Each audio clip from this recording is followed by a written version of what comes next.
Halo, apa kabar sahabat Tangguh?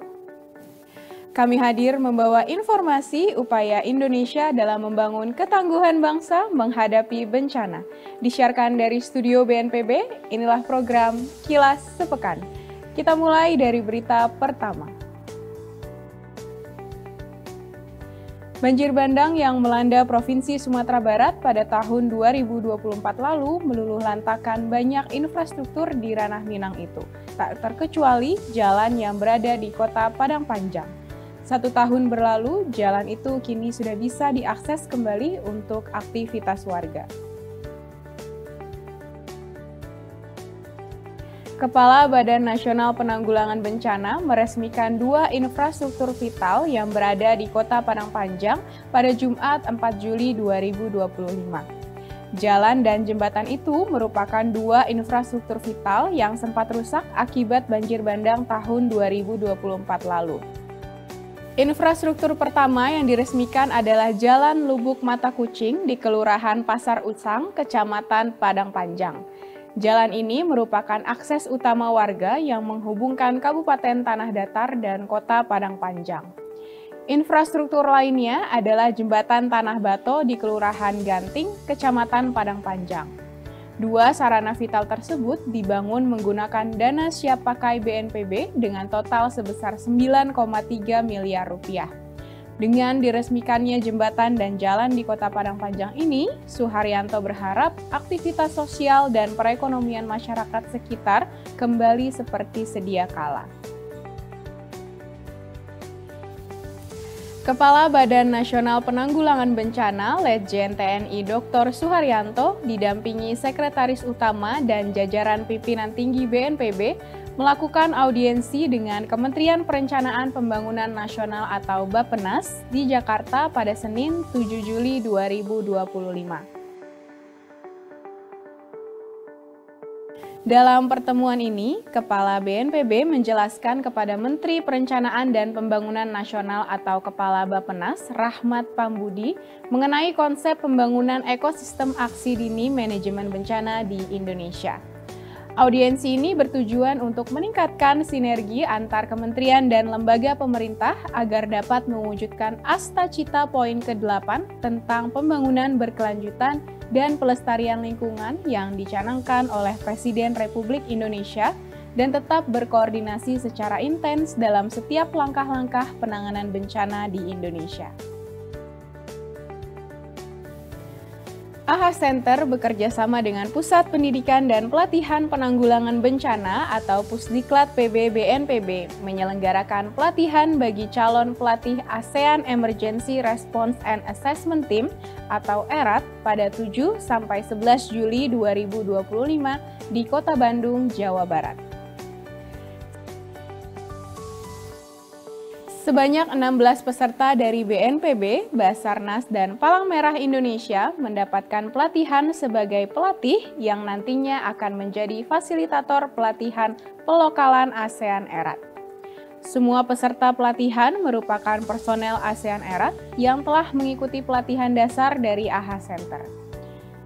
Pelatihan ini bertujuan untuk mendukung kapasitas tanggap darurat yang adaptif dan selaras dengan standar kawasan.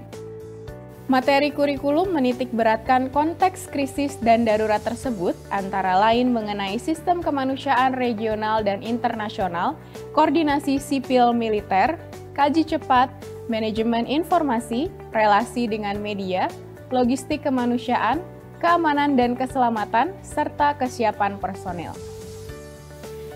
Melalui pelokalan ASEAN ERAT, BNPB mengharapkan adanya personil yang mumpuni dalam merespons bencana di wilayahnya. Sedangkan personil ASEAN ERAT dari lingkungan unit kerja BNPB menjadi aset bernilai untuk mendukung penguatan maupun respons bencana dari pusat ke daerah.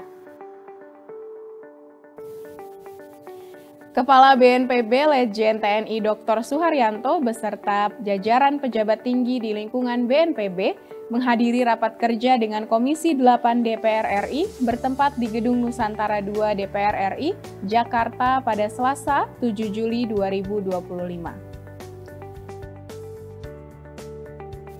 BNPB yang merupakan mitra kerja Komisi 8 secara rutin menjalin komunikasi dan berkoordinasi dengan Komisi 8 dalam menentukan kebijakan-kebijakan penanganan bencana.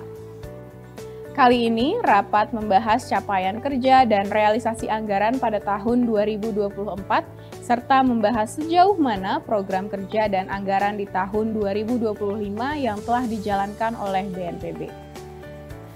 Kepala BNPB dalam pemaparannya menyampaikan realisasi anggaran BNPB pada tahun 2024 sebesar 96,27% dan mendapat opini wajar tanpa pengecualian atau WTP dari Badan Pemeriksa Keuangan. Sementara itu, untuk triwulan kedua tahun 2025 ini telah mencapai 64,99%. Sebagai penutup, dirinya menyampaikan rencana kerja periode 2026 antara lain layanan dukungan manajemen internal dan pelatihan bidang penanganan bencana.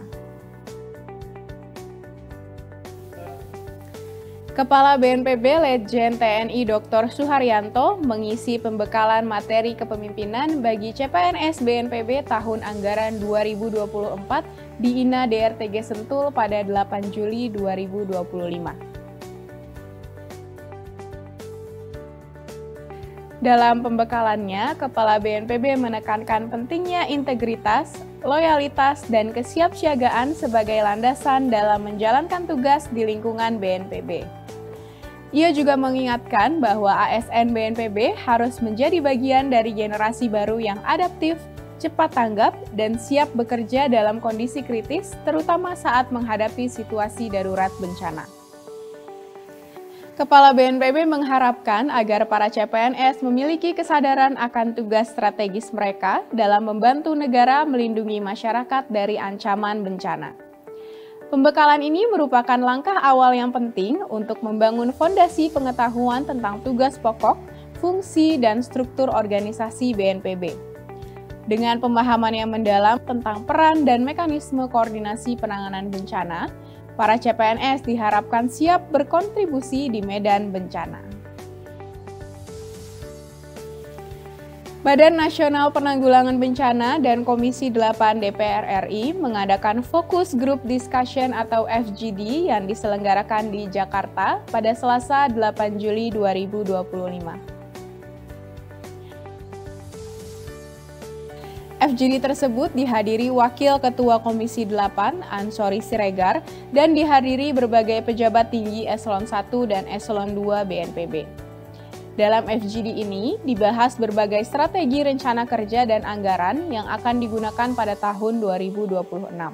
Selain itu, pada kesempatan yang sama, BNPB juga menyampaikan program kerja yang sudah dilakukan dan capaian realisasi tahun berjalan. Kesimpulan yang didapat pada FGD ini yakni Komisi 8 DPR RI sepakat mengenai usulan tambahan anggaran BNPB tahun 2026 yang mencapai 1,1 triliun rupiah. BNPB berharap hubungan baik yang sudah terjalin ini menjadi semakin harmonis dan dapat memperkuat sinergi pentahelix dalam hal penanggulangan bencana karena bencana adalah urusan bersama. Kepala BNPB Letjen TNI Dr. Suharyanto menerima audiensi dari beberapa kepala daerah di Graha BNPB Jakarta pada Senin 8 Juli 2025. Pada kesempatan ini, Suharyanto menerima Bupati Kuburaya, Bupati Sorong Selatan, dan Bupati Darmasraya. Para bupati menyampaikan secara langsung berbagai kebutuhan dan tantangan penanggulangan bencana yang dihadapi oleh masing-masing daerah, seperti kondisi geografis, ancaman bencana yang dihadapi, serta kebutuhan dukungan dari pemerintah pusat dalam bentuk peralatan dan logistik kebencanaan. Kepala BNPB menyampaikan komitmennya untuk terus memperkuat sinergi antara pemerintah pusat dan daerah. BNPB akan mendukung pemerintah dalam pemenuhan logistik dan peningkatan kapasitas daerah dalam mitigasi dan kesiapsiagaan menghadapi bencana. BNPB melakukan operasi modifikasi cuaca atau OMC sebagai respon kejadian banjir yang melanda wilayah Jabodetabek dan Jawa Barat awal bulan Juli lalu. OMC dilaksanakan selama 5 hari, mulai tanggal 7 hingga 11 Juli 2025. 2 unit pesawat karavan dengan registrasi PKDPI dan PKSNL disiagakan di Lanut Halim Perdana Kusuma, Jakarta. Kedua pesawat ini bergantian menebarkan bahan semai di atas langit pesisir utara dan pesisir selatan Jawa Barat dalam 24 jam secara berkala. Wilayah penaburan bahan semai diprioritaskan di wilayah perairan utara Karawang, Bekasi, Indramayu, dan sekitarnya, termasuk wilayah yang menjadi hulu sungai yang berhilir di daerah rawan bencana banjir Jabodetabek. OMC bertujuan untuk mengurangi hujan dengan intensitas tinggi yang diperkirakan masih akan turun pada dasarian pertama Juli 2025. Operasi modifikasi cuaca ini merupakan upaya pemerintah dalam penanganan darurat cuaca ekstrim di musim kemarau basah yang melanda wilayah Jawa Barat dan Jakarta. OMC dilaksanakan oleh BNPB dengan dukungan dari BMKG dan TNI Angkatan Udara. Sejak dilaksanakannya OMC, Satgas Gabungan OMC Jabodetabek mencatat penurunan intensitas hujan yang signifikan antara 30 hingga 60% di wilayah Jakarta, Jawa Barat, dan Banten. BNPB bersama Satgas OMC lintas lembaga ini optimis bahwa bentuk ikhtiar mitigasi ini dapat dirasakan oleh masyarakat.